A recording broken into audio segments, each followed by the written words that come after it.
اعلیٰ حضرت فاضل بریلوی رحمۃ اللہ علیہ فرماتے ہیں سونا جنگل رات اندھیری چھائی بدلی کالی ہے، سونے والوں جاگتے رہنا چوروں کی رکھوالی ہے۔ سونے والوں جاگتے رہنا چوروں کی، یہاں تو لوگ ہمارے عقائد کو تباہ کر رہے ہیں، صحابہ اور اہل بیت کے بارے میں، حضور کی نسبتوں کے بارے میں، اور ہمیں فکر نہیں ہے۔ اتنی دور لے جایا جا رہا ہے، اتنا فکری انتشار نہیں کہا۔ حضرت ربیعہ بن کعب کی وہ حدیث تو سارے لوگ سناتے ہیں کہ وضو کرایا کرتے تھے تو نبی پاک نے فرمایا کچھ مانگ لے، انہوں نے جنت میں نبی پاک کا پڑوس ہی مانگ لیا، یہ بخاری میں موجود ہے۔ لیکن وہ والی حدیث بھی پڑھو کہ جب نبی پاک نے انہیں کہا کہ ربیعہ تو مجھے وضو کراتا رہتا ہے، شادی کیوں نہیں کرتا؟ حضور نے نہیں فرمایا کہ اس کا ذاتی معاملہ ہے، میں شادی کراؤں گا، میں اس کام میں کیوں آؤں گا، شادی کیوں نہیں کرتا؟ اس کی حضور کوئی کاروبار نہیں، کوئی معاملہ نہیں، کوئی رنگ روپ نہیں، اور آپ کی خدمت سے بھی رک جاؤں گا۔ کہتے ہیں حضور خاموش ہو گئے۔ اگلے دن پھر پوچھا نکاح کیوں نہیں کرتے؟ میں نے کہا حضور نہ کاروبار ہے، نہ گھر ہے، نہ مکان ہے، نہ رنگ روپ ہے، کون رشتہ دے گا؟ جب میں یہ کہہ کے باہر نکلا نا حضور خاموش ہو گئے، تو میرے دل میں خیال آیا ربیعہ تو بحث کیوں کرتا ہے؟ اور ان کو بتاتا ہے جنہیں اللہ نے سارا کچھ ہی عطا فرمایا ہوا ہے۔ حضور کہتے ہیں شادی کیوں نہیں کرتا؟ تو چپ کر کے کہہ دے محبوبہ جیسے دل کرتا ہے ویسے کر دے، تم آگے سے دلیلیں دیتا پھرتا ہے۔ یہ بھی کو بات ہوئی۔ فرماتے ہیں اگلے دن میں نے ارادہ کر لیا، حضور نے اگر آج کہا تو کہہ دینا یا رسول اللہ جیسے دل لو کرے۔ میں نے وضو کرایا، میرا خیال تھا حضور یہاں روک کے کہیں گے، یہاں روک کے کہیں گے، پر حضور نے آج بات ہی کوئی نہ کی۔ میں دیر تک سوچتا رہا یہاں کہیں گے، یہاں کہیں گے، پر آج حضور نے بات ہی نہ کی۔ میں پچھتا رہا تھا کہ 2 دن موقع ملا، میں نے ضائع کر دیا۔ فرماتے ہیں وضو پورا کرا کے جب میں باہر نکلا، دروازے تک پہنچا تو محبوب نے آواز دی، بات سن۔ میں ٹھہر گیا، فرمایا شادی کیوں نہیں کرتے؟ کہتے ہیں میرا تو دل پھولوں کی طرح کھل اٹھا۔ میں نے کہا یا رسول اللہ جیسے دل کرتا ہے کرا دے۔ نبی پاک علیہ الصلوۃ والسلام نے فرمایا فلاں قبیلے کے سردار کے پاس جا، اسے کہا اپنی بیٹی کا نکاح تیرے ساتھ کر۔ کہتے میں گیا، تھوڑی دیر کے لیے توقف کیا انہوں نے، لیکن پھر وہ راضی ہو گئے۔ میں واپس آیا، سنو یہ جی اس کا ذاتی معاملہ ہے، لیکن نبی پاک نے دیکھا کہ اس کو ضرورت ہے میری، اس کا نکاح نہیں ہو رہا، گھر نہیں آباد ہو رہا، تو حضور نے پورا کردار ادا کیا۔ میرے محبوب کریم علیہ الصلوۃ والسلام نے حضرت حارثہ بن نعمان کو بلایا، فرمایا تیرا ایک مکان خالی ہے؟ کہ یا رسول اللہ ہاں۔ فرمایا یہ میرے ربیعہ کو دے دے، اس میں رہا کرے گا، دلہن کو لائے گا۔ حضرت بریدہ اسلمی کو بلایا، فرمایا ایک کھجور کی گٹھلی کے برابر سونا چاہیے۔ یا رسول اللہ کس لیے؟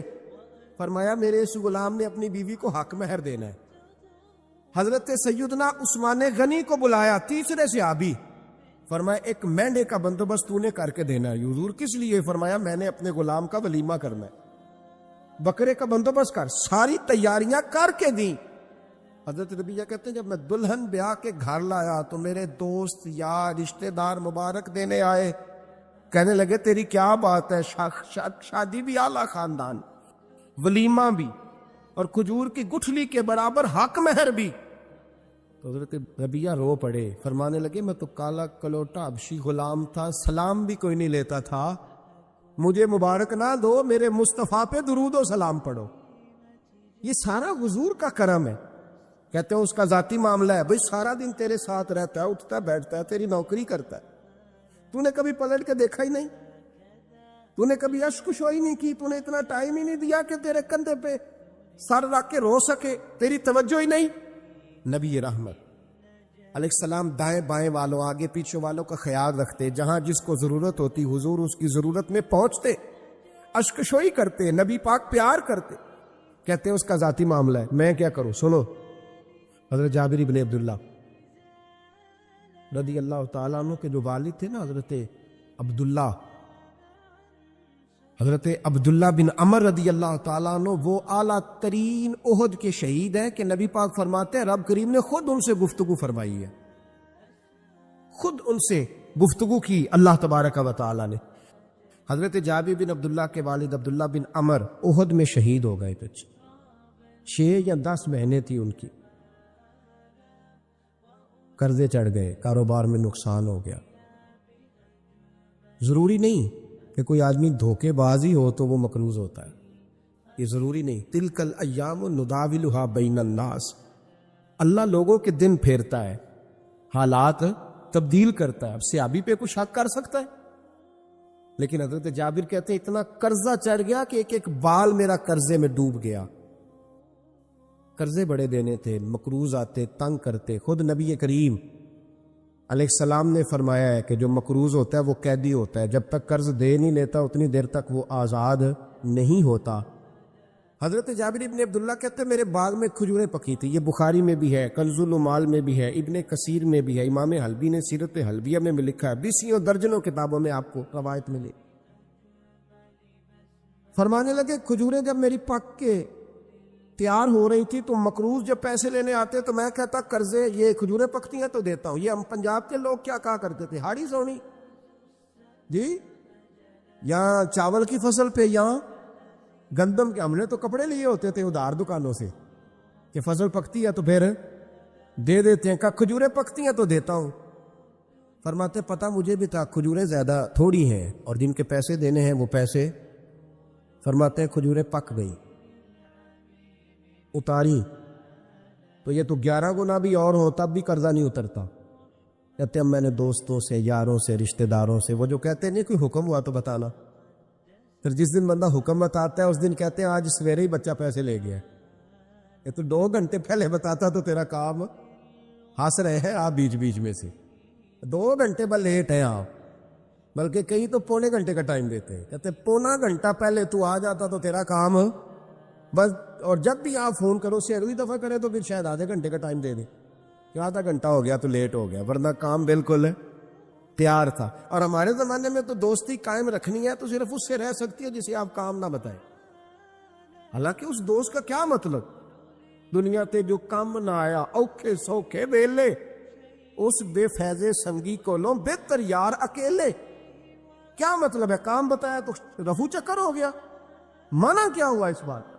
میرے رسول کائنات علیہ السلام کے صحابی کہتے ہیں سب سے کہا پر کسی نے نہ سنی، جب میں تھک گیا نا تو میں دروازہ رسول پہ چلا گیا، یا رسول اللہ، یا رسول اللہ، یا رسول اللہ، حضور قرضے زیادہ ہیں، کھجوریں کم ہیں، یہودیوں کے پیسے ہیں وہ مانتے نہیں۔ نبی پاک نے فرمایا ان سے کہو تھوڑے تھوڑے لے لے باقی پھر دے، حضور نہیں مانتے۔ حضور کہہ سکتے تھے سلمان جاؤ بات کر کے آؤ، جاؤ بلال، صہیب جاؤ، کون جاتا ہے مقروضوں کی سفارش کرنے؟ کہتا ہے بھائی میں نہیں بیچ میں آؤں گا، اتنے پیسے اوہ ہو، میں اپنے موبائل فون بند کر جاتے، کو پوچھے نہ۔ لیکن نبی کریم علیہ السلام نے فرمایا سنو، خود رسول پاک، خود نبی پاک نے، حضور نے فرمایا چل میں تیرے ساتھ چلتا ہوں، چل میں تیرے ساتھ چلتا ہوں، مقروض کے ساتھ، امیر کے ساتھ نہیں، اس کے ساتھ نہیں جس نے پیسے لینے ہیں، بلکہ حضور مقروض کے ساتھ، گرے ہوئے کے ساتھ چلے، چل میں چلتا ہوں۔ یہودی تک گئے، فرمایا کچھ لے لے، یہ بیچارہ دھوکے باز نہیں الجھ گیا ہے، غربت، کچھ لے لے باقی پھر دے دیں گے۔ کہنے لگا سارے ہی لینے ہیں۔ جب اس نے بات نہ مانی تو پھر یہ اللہ کے رسول ہے نا۔ اعلیٰ حضرت فرماتے ہیں میرے کریم سے گر قطرہ کسی نے مانگا، دریا بہا دیے، دوربے بہا دیے۔ یہ دوربے کیا ہوتے ہیں؟ یہ مجھے پوچھا تھوڑے دن پہلے ایک شخص نے، آپ سنتے رہتے ہیں نا شعر، آپ تو ترجمہ پوچھتے ہی نہیں نا، کبھی پوچھ لیا کریں کہ اس کا معنی کیا ہے، کبھی پرچی لکھ لیا کریں تاکہ کوئی جب آپ سے پوچھے تو یہ دوربے کیا ہے۔ لفظ دوربے ہے ہی نہیں، اصل میں اعلیٰ حضرت کو پڑھتے نہیں نا لوگ، تو انہیں پتہ ہی نہیں وہ بات کتنی اعلیٰ، یہ لفظ دوربے نہیں ہے۔ اعلیٰ حضرت کہتے ہیں میرے قریب سے گر قطرہ کسی نے مانگا، دریا بہا دیے ہیں، دور بے بہا دیے۔ دور علیحدہ ہے اور بے بہا، دور کہتے ہیں ہیرے کو، ایک معنی ہیرا ہے، دور بے بہا، بے بہا کی تو سمجھ آتی ہے نا، دور بے بہا دیے ہیں یعنی ہیرے بے بہا دیے ہیں اسے۔ اب سمجھ آئی یہ بات کی، دریا بہا دیے ہیں، دور بے بہا دیے ہیں، یہ معنی ہے شعر کا۔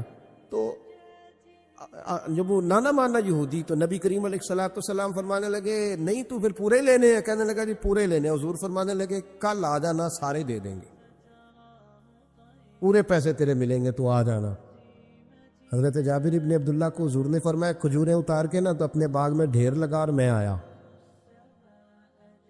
حضرت عمر حدیث کے راوی ہے، فرماتے ہیں بس رسول پاک چل پڑے، حضور نے کندھے پہ رومال رکھا، حضور چل پڑے، کوئی چٹائی نہیں بچھائی، حضرت جابر کہتے ہیں کوئی صوفہ نہیں رکھا، وہ پھولوں کے ہار نہیں۔ حضور آئے، 2-3 چکر میرے باغ کے لگائے اور کھجوروں کے ڈھیر کے پاس بیٹھ گئے۔ فرمایا بلا جس کے پیسے دینے،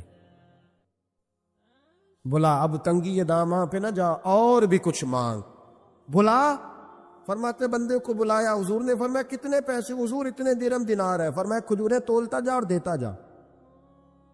فرماتے میں دیتا گیا، میں نے کہا حضور اس کے پیسے پورے ہو گئے۔ حضور مسکرا کے فرمانے لگے چل 4-5 کلو کھجوریں اضافی دے دے، کوئی عرض نہیں۔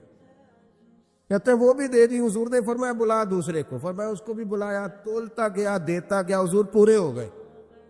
نبی کریم علیہ الصلوۃ والسلام نے فرمایا چل 4-5 کلو کھجوریں زیادہ دے دے۔ کہتے ہیں قرضے بھی دے دیے، 5-5 کلو کھجوریں بھی زیادہ دے دی۔ محبوب اٹھے، کچی زمین پہ بیٹھے تھے، حضور نے لباس مبارک کو جھاڑا، رومال کندھے پہ رکھا، فرمایا میں مسجد جا رہا ہوں، وہاں آ کے مجھے خبر دینا، وہاں آ کے مجھے بتلانا کہ جب میں آیا تھا تب کھجوریں زیادہ تھی کہ جب واپس گیا ہوں تب زیادہ ہے۔ وہاں مجھے آ کے اطلاع دینی ہے، بتانا ہے مجھے، وہاں آ کے میں جا رہا ہوں، مجھے بتانا ذرا وہاں آ کے۔ حضرت جابر ابن عبداللہ کہتے ہیں میں نے کھجوریں تولی، میں تھک گیا، میں تھک گیا، ڈھیر تو چھوٹا تھا پر وزن ہی بڑا نکلا۔ کہتے ہیں میں تھک گیا، جتنی دی تھی نا اس سے زیادہ تول کے باقی پڑی رہنے دی۔ میں مسجد میں گیا، ذرا لفظ سننا حدیث کے، کہتے ہیں مسجد میں گیا، جا کے عرض کی یا رسول اللہ میں تول آیا ہوں، جب آپ آئے تھے تھوڑی تھی اور جب واپس آئے ہیں تو کئی گنا بڑھ گئی ہے۔ حضور نے پتہ کیا فرمایا؟ فرمایا یہ بات نا جو تو نے مجھے بتائی ہے، یہ بات ذرا میرے عمر فاروق کو بھی بتا، عمر بڑا راضی ہوگا، عمر کو بھی بتلا یہ بات۔ گویا نبی پاک کے معجزات کی، فضائل کی، شمائل کی باتیں جب بتائی جاتی تھی صحابہ کے دل ٹھنڈے ہوتے۔ عمر کو بھی بتا، عمر راضی ہوں گے۔ جناب جابر ابن عبداللہ رضی اللہ تعالیٰ عنہ فرماتے ہیں میں حضرت عمر کے پاس گیا، میں نے کہا عمر میری یہ رائے تھی کہ جتنی میری کھجوریں ہیں 11 گنا اور بھی اتنی ہوں تو پھر بھی قرضہ نہیں اترتا، لیکن سارے قرضے بھی اترے، 5-5 کلو کھجوریں بھی زیادہ دے دی اور پہلے سے زیادہ کھجوریں پڑی ہیں۔ تو کہتے حضرت عمر کی آنکھیں روشن ہو گئی، چہرہ مسکرانے لگا، کہنے لگا تو اب بتا رہا ہے نا، اب واپس آ کے رزلٹ سنا رہا ہے، تو صحابہ سے پوچھ لے جب نبی کریم گئے تھے تو میں نے اسی وقت کہا تھا، حضور کے جاتے ہی میں نے کہا تھا اب دیکھنا رب کریم جابر بن عبداللہ پر ساری ہی رحمت نازل فرما دے، اللہ ہر قسم کا کرم فرمائے گا، خیر ہی خیر ہو جائے گی، دیکھ لے میں نے پہلے بتلا دیا۔ میرے نبی پاک سلام چھوٹی چھوٹی باتوں کا خیال رکھ، چھوٹی چھوٹی چیزوں پر توجہ دیتے، خیال کرتے کس کو کس وقت کس چیز کی کہاں حاجت ہے، اس کی وہ حاجت پوری کی جاتی، اس کا دھیان رکھا جاتا۔ حضرت جابر خود فرماتے، یہ مسلم کے لفظ ہے، فرماتے ایک دفعہ میں حضور کے ساتھ جہاد پہ گیا تھا، میرا اونٹ کمزور تھا، میں پیچھے رہ گیا۔ ہمارے یہاں شرط لگتی ہے نا، اللہ تعالیٰ خیر فرمائے، ایک بھائی گاڑی خریدتا ہے پھر دوسرا چاہے زیور بیچے اس نے بھی خریدنی ہوتی ہے، ورنہ گھر میں گھسنے کی اجازت نہیں ملتی، بہت سارے خرچے۔ یہ جو جوائنٹ فیملی سسٹم ہے نا، اکٹھے جہاں بھائی رہتے ہیں 3 4 5 6، اس کے بہت سارے خرچے ضد کی وجہ سے بڑھ جاتے ہیں، اس نے کیا ہے تو لہذا میں نے بھی، ہوتا ہے نا جی ایسے، تو پھر اس ضد میں کو پیچھے پلٹ کے نہیں دیکھتا کہ چلو جو پیچھے رہ گیا اس کا بھی ہاتھ پکڑے ساتھ آ جائے، دوڑتے رہتے، اس میں بیچارے کئی تھک جاتے ہیں، کئیوں کے پیر دوڑ دوڑ کے سوج جاتے ہیں، بڑے مسئلے بنتے ہیں، لیکن پیچھے پلٹنے کو کوئی تیار ہے؟ اس دوڑ نے ہمیں تھکا کے رکھ دیا۔ مسلم میں ہے، جناب جابر ابن عبداللہ کہتے ہیں حضور کے ساتھ میں جہاد پہ گیا، واپس آ رہا تھا، میرا اونٹ کمزور تھا، بوڑھا تھا، بیمار تھا، سب لوگ آگے گزر گئے، میں پیچھے رہ گیا، کچھ میں پریشان رہتا تھا غربت سے، تو میں مایوس بھی تھا، ذرا پیچھے رہ گیا، پریشان تھا۔ فرماتے ہیں نبی پاک نے نا 2-3 دفعہ پلٹ کے دیکھا، ادھر دیکھو، میں نے اپنی زندگی میں بڑے لوگ دیکھے ہیں، وہ امیروں میں چلے گئے، پیچھے پلٹ کے انہوں نے غریبوں کو کبھی نہیں دیکھا کہ وہ ایک دوست ہوتا تھا ہمارا جو ماڑا ہے، غریب ہے، پلٹ کے نہیں دیکھا۔ کہتے ہیں نبی کریم علیہ الصلاۃ والسلام نہ آگے گئے، سب سے آگے۔ حضور نے 2 4 5 دفعہ نہ پیچھے پلٹ کے دیکھا۔ جابر ابن عبداللہ کہتے ہیں جب میں نظر نہ آیا تو میرے محبوب کا انداز کریمانہ دیکھیں، حضور اعلانیہ فرمانے لگے، بھئی مجھے جابر نہیں نظر آ رہا۔ بے خبر ہو جو غلاموں سے، واقعہ کیا ہے؟ واقعہ کیا ہے؟ یہاں ہمارے استاد جب یہ حدیث پڑھا رہے تھے نا، یہ حدیث پڑھا رہے تھے تو اچانک رونے لگ گئے۔ میں نے کہا حضور کیا ہوا، رو کیوں پڑے؟ تو کہنے لگے یار سوچتا ہوں جو محبوب جہاد سے واپسی پر اپنے غلاموں کو نہیں بھولے، وہ میدان محشر میں کیسے بھول جائے؟ وہ وہاں بھی پوچھیں گے فلانا کدھر گیا، فلانا کدھر گیا، ایک ایک کا نام لیں گے۔ حضور نام لیں گے، ہماری موج بن جائے گی۔ نبی کریم نے پلٹ کر کے دیکھا، جابر نہیں نظر آ رہے۔ حضور ان کا اونٹ کمزور ہے، پیچھے رہ گئے۔ حضور نے یہ نہیں فرمایا کہ ذرا آہستہ کرو ساتھ، یہ نہیں فرمایا، بلکہ نبی پاک نے فرمایا تم چلو۔ قافلہ چلتا رہا، حضور نے گھوڑا پیچھے کی طرف موڑا، سب سے پیچھے آئے۔ جناب جابر کہتے پیچھے میرے پاس۔ اس حکمت کو آپ سمجھیں، حدیث کے لفظوں پر آپ غور کریں۔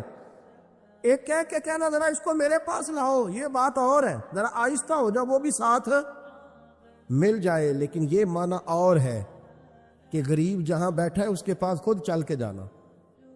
حضور خود پلٹ کے پیچھے آئے اور فرماتے میں جو کہ پریشان تھا تو محبوب میری طرف دیکھ کے فرمانے لگے اس کو دوڑاتا کیوں نہیں، پیچھے کیوں رہ گیا؟ تو کہتے ہیں مایوس بندہ، پریشان بندہ کبھی کبھی وہ اس طرح بولتا ہے کہ جیسے کڑ رہا ہے، تھوڑا سا نا سخت ترش باتیں بھی کرتا ہے۔ کہتے ہیں میں نے اس عالم میں نا، میں نے کہا حضور اس قابل ہوتا تو سب کے ساتھ مل نہ جاتا، کمزور ہے، ماڑا ہے، مہران ہے، اور وہ بھی پرانی جو چل ہی نہیں سکتی، یہ کہاں یا رسول اللہ دوڑے گا، اس قابل ہی نہیں ہے۔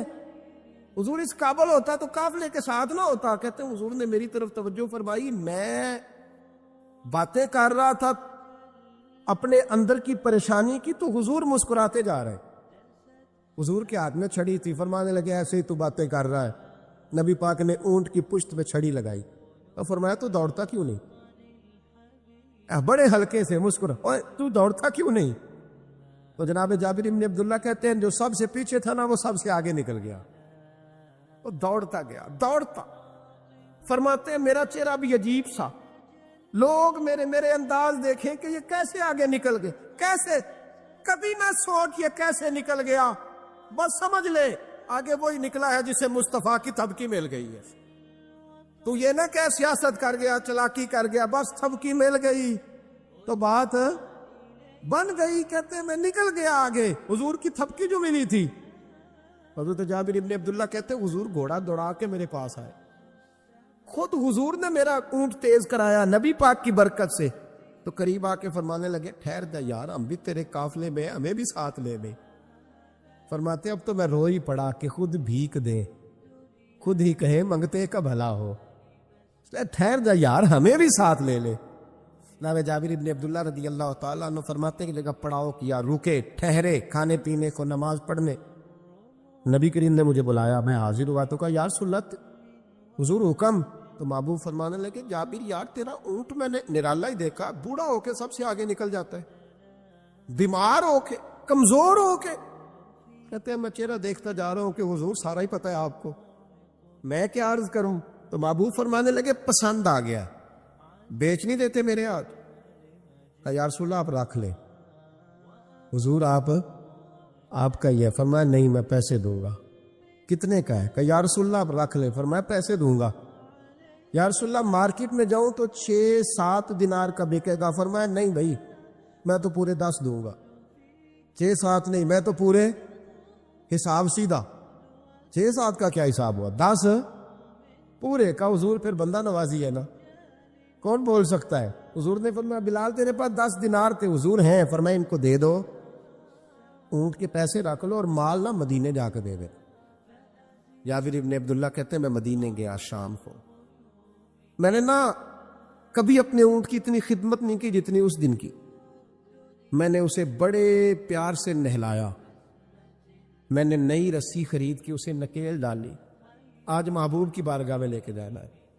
کہتے ہیں تیاری کر کے نا، تیاری پوری تیاری کر کے، تن تندور ہڈاں دا بالن تے اسی ہاواں نال تپایا، کپ کپ مکیاں پیڑے کیتے، عشق پلے تھن لایا، تن دا سالن تے من دی ہانڈی، اتو نون صبر دا پایا، غلام فریدا وے میں ساری تیری، تینوں اجے یقین نہیں آیا۔ کہتے ہیں اسے بڑے پریم سے، بڑی محبت سے سجا کے، سوار کے، نکھار کے، تیار کر کے میں نبی کریم کی بارگاہ میں لے کے گیا۔ ظہر کی نماز پڑھ کے حضور نکلے، میری طرف دیکھا، میں نے کہا حضور پیسے لے لیے تھے، یہ آپ کا سامان ہے، مال ہے؟ کہتے حضور نے نکیل تھامی، میں واپس پلٹا، ابھی گلی کی نکر مڑا نہیں تھا، حضور نے آواز دی، جابر ذرا سن تو صحیح۔ کہتے میں واپس آیا ہوں تو حضور مجھ سے باتیں کرنے لگے، فرمانے لگے یہ میرا اونٹ ہے، اسے کمزور اور بوڑھا نہ سمجھنا، کبھی جانوروں میں دوڑا کے دیکھنا، سب سے آگے نکل جاتا۔ اور کریم محبوب فرمانے لگے 6-7 دینار کا نہ سمجھنا، میں نے پورے 10 دینار کا خریدا۔ اور پھر حضور پھر مسکرائے، فرمایا جابر تمہیں پتہ ہے تحفہ لینے دینے سے محبت بڑھتی ہے؟ حضور ہاں۔ فرمایا رکھ لو، میں تمہیں تحفے میں دینا چاہتا ہوں، رکھ لو، میں تحفے میں دینا چاہتا ہوں۔ جناب جابر ابن عبداللہ کہتے ہیں میں واپس لوٹ رہا تھا، رو رہا اور کہہ رہا تھا جیسا نبی اللہ نے مجھے دیا، جیسا رسول اللہ نے، سب سے اولا ہو اعلیٰ ہمارا علم۔ آنکھیں بند کر کے جھوٹ کی زندگی جی کے، اپنے ساتھ بددیانتی کر کے، دھوکہ دے کے اپنے آپ کو دائیں بائیں، اپنے آپ کو کہیں مصروف رکھ کے کچھ وقت ضائع تو کر لیتے ہو، پر تمہیں پتہ تو ہے نا کہ عبادت اللہ کی کرنی، تمہیں اس کی خبر ہے۔ اور میرے رسول پاک علیہ وسلم نے فرمایا بندہ اللہ کے سب سے قریب اس وقت ہوتا ہے جب وہ سجدے کی حالت میں ہوتا ہے۔ کس کے قریب ہوتا ہے؟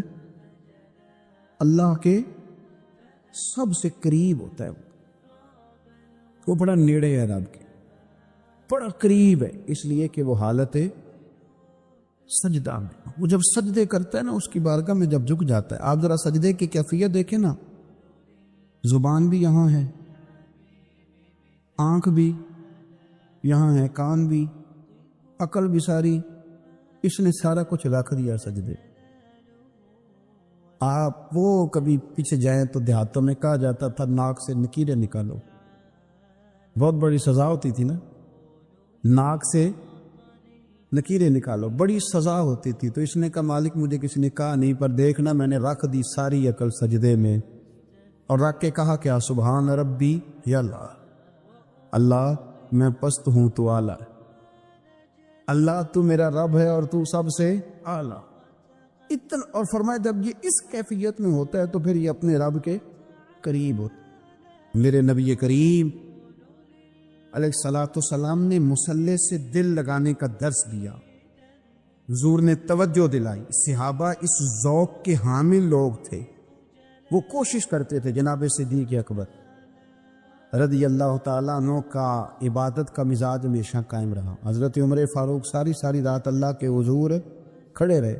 حضرت عثمان غنی رضی اللہ تعالیٰ عنہ عشاء کی نماز پڑھ کے 2 رکعتوں کی نیت باندھتے تھے، 15 سپارے پہلی رکعت میں پڑھ دیتے اور 15 سپارے قرآن مجید کے دوسری رکعت میں پڑھ دیتے۔ آپ نے نا حضرت عمر فاروق کے وصال کے بعد ان کی ایک بیوہ سے نکاح کیا، حضرت عثمان غنی نے نکاح کیا۔ وہ خاتون آپ کے نکاح میں آئیں تو عرض کرنے لگی امیر المومنین میرے لیے اعزاز تو بہت ہے کہ میں امیر المومنین کی بیوہ تھی تو امیر المومنین کی منکوحہ ہو گئی ہوں، لیکن حضور نہ تو میں جوان ہوں کہ میرے اندر رغبت ہوتی اور نہ میں اب اس قابل ہوں کہ کوئی خدمت کر سکوں، میرے ساتھ نکاح کی وجہ کیا بنی؟ عثمان غنی رو پڑے، فرمانے لگے میں نے عمر فاروق کو مسجد میں اپنے رب سے ڈرتے ہوئے دیکھا، میں نے اسے روتے ہوئے دیکھا، عدل کرتے دیکھا، انصاف کرتے دیکھا، امت کی خیر خواہی کرتے دیکھا۔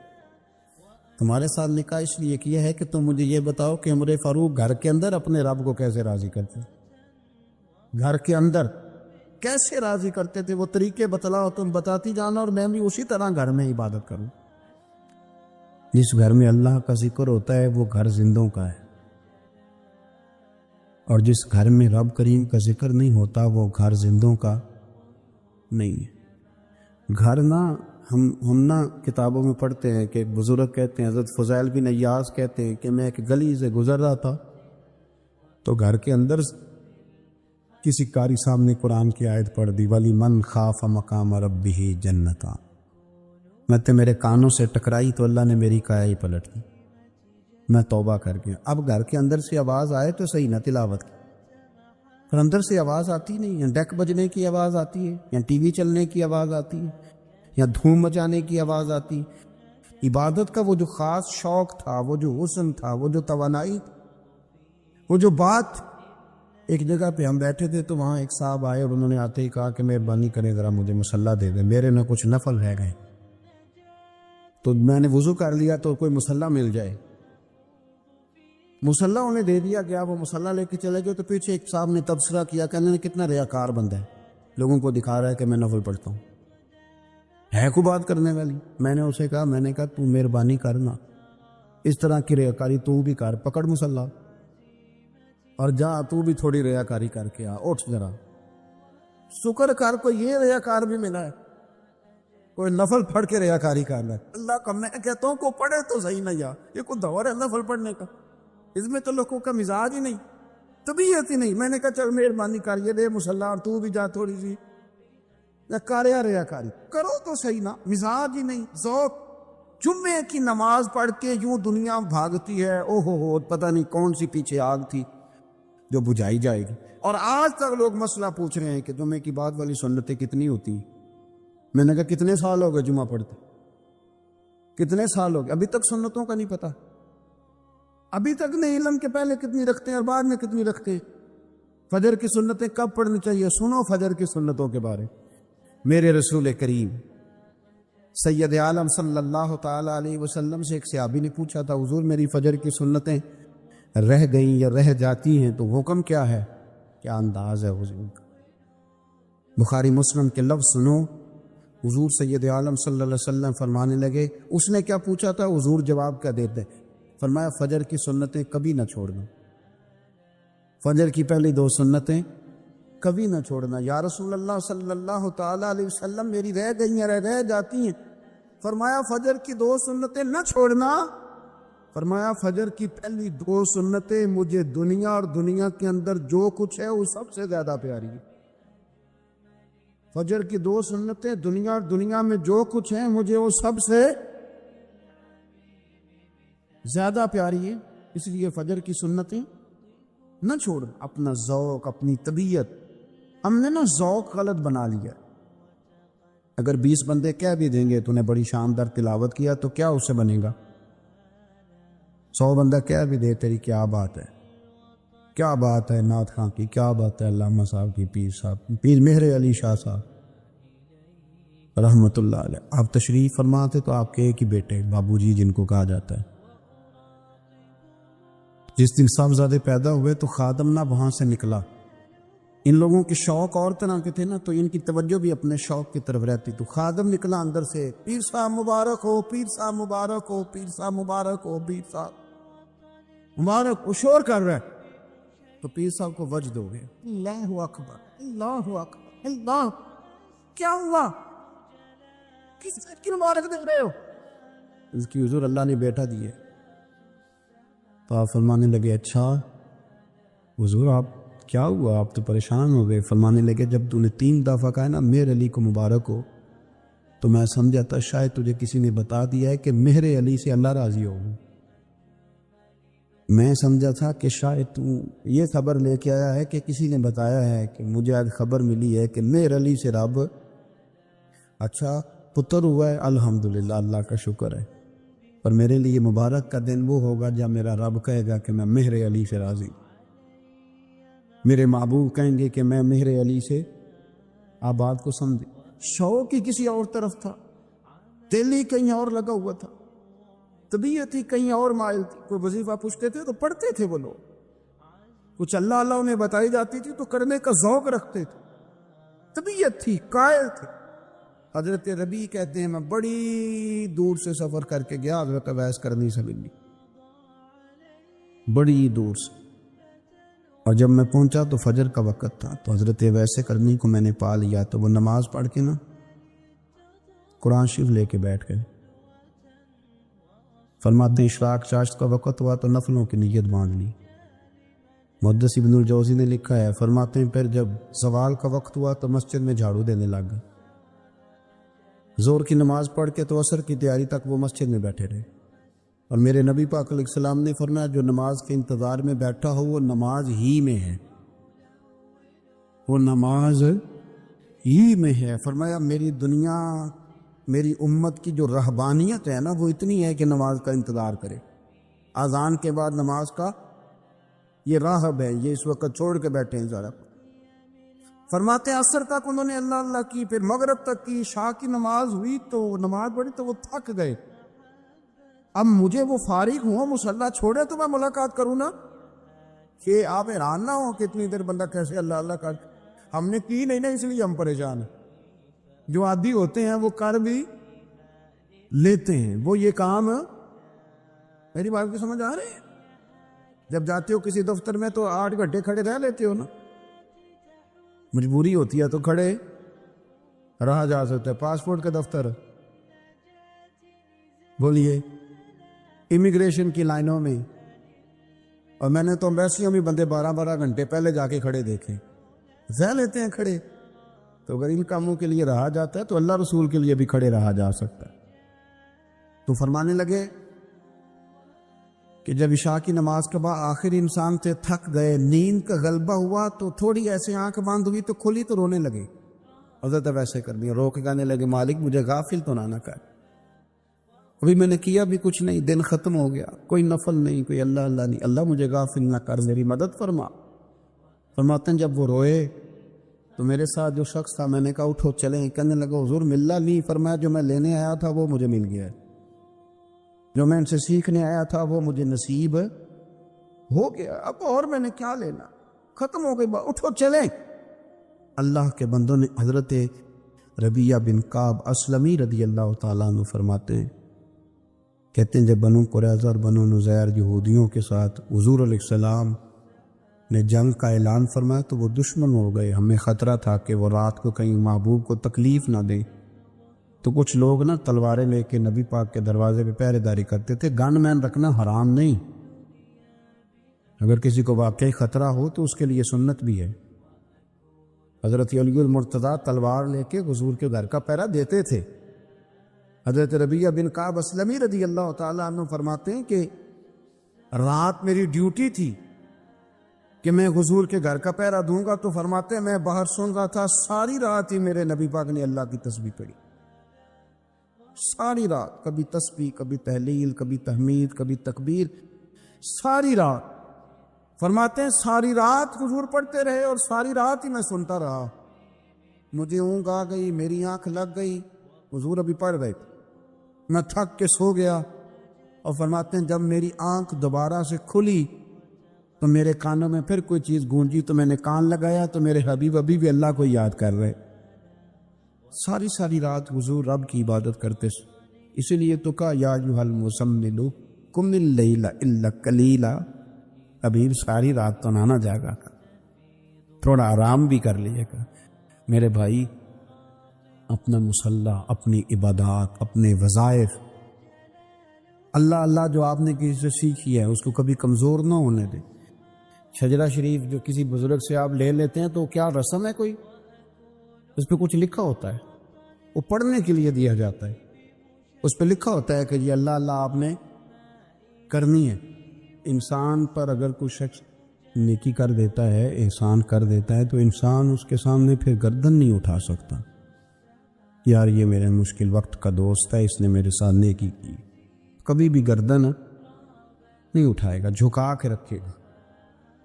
تو اگر عام کوئی نیکی کر دے تو اس کے سامنے انسان کبھی گردن نہیں اٹھاتا، تو جو رب ساری نعمتیں عطا فرمائے، جو کہے کہ تیری تخلیق میں نے کی، تجھ سے پہلوں کو بھی پیدا میں نے کیا، تیرے لیے زمین کا بچھونا بھی میں نے بچھایا، آسمان کی چھت بھی میں نے لگائی، تیرے لیے زمین سے ساری اناج کو، پھل کو، کھیتیوں کو نکالا بھی تیرے لیے۔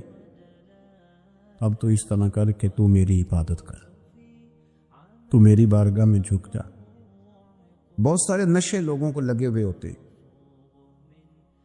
ہر آدمی کوئی نہ کوئی نشہ کرتا ہے، کوئی دولت کا کرتا ہے، کوئی شہرت کا کرتا ہے، کوئی اپنی تعریف کا نشہ کرتا ہے، دو چار لوگوں سے تعریف سن کے مطمئن ہو جاتا ہے۔ ناراض تو نہیں ہو گیا اس جملے سے؟ آپ کرتے ہیں لوگ دولت کا نشہ، یہ جب نقصان ہوتا ہے تو بندے بیمار نہیں ہو جاتے؟ پیسے ڈوب جاتے ہیں تو لوگ بیمار نہیں ہو جاتے؟ تو اس کا مطلب یہ ہوتا ہے کہ نشہ ٹوٹ گیا ہے۔ اب بہک ہوئے ہیں نا تھوڑے سے تو کانپتے ہیں، تڑپتے ہیں، پریشان۔ نشہ ہی اسی طرح ہی کرتا ہے نا، نہیں ملتا تو پریشان ہوتا ہے۔ یہ سارے نشے ہیں، مختلف قسم کا نشہ۔ اب مانتے نہیں اس بات کو، تسلیم نہیں کرتے، کیونکہ تسلیم کرنا بڑا مشکل کام ہے۔ اس کے لیے تو بڑی ساری چیزیں جو ہے وہ دبوچ کے اور بڑی سارے رستے پھلانگ کے آنا پڑتا ہے، تو بڑا مشکل ہے ماننا، ورنہ کرتے ہیں ہم، ہمارا مزاج ہے۔ یہ گھومنے پھرنے کا، دنیا دیکھنے کا بھی ایک نشہ ہے، یہ بہت ساری باتیں کرنے کا بھی ایک نشہ ہے، گپ شپ کا بھی ایک نشہ ہے۔ دو چار لوگوں کی جب تک پگڑیاں نہ کھول لیں، بعض لوگوں کو نیند نہیں آتی۔ یہ غیبت کا، چغلی کا، بددیانتی کا، یہ بھی ایک نشہ ہے۔